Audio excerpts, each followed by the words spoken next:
আছে।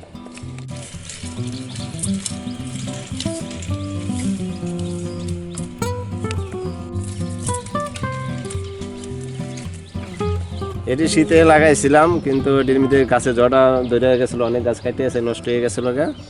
তারপর এখন যে কটা গাছ আছে এখন তো ফলন তো এরকম ভালো নয়। এটি তো লাগাইতে হয় মানে চৈত্র মাসে, চৈত্র মাসে লাগাইলে হয়তো ভালো হয়, কিন্তু আমরা যেরকম লাগাইছিলাম আগে কিন্তু আমরা সেই ফলন পাইলাম না। এখন তো এই ফলন হয় নাই, গাছ অনেক নষ্ট হয়ে গেছিলো গা।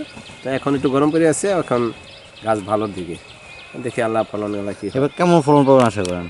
যদি এই গাছটিকে ফলন এখন নামলে আমরা আশা করি ফলন ভালোই হবে।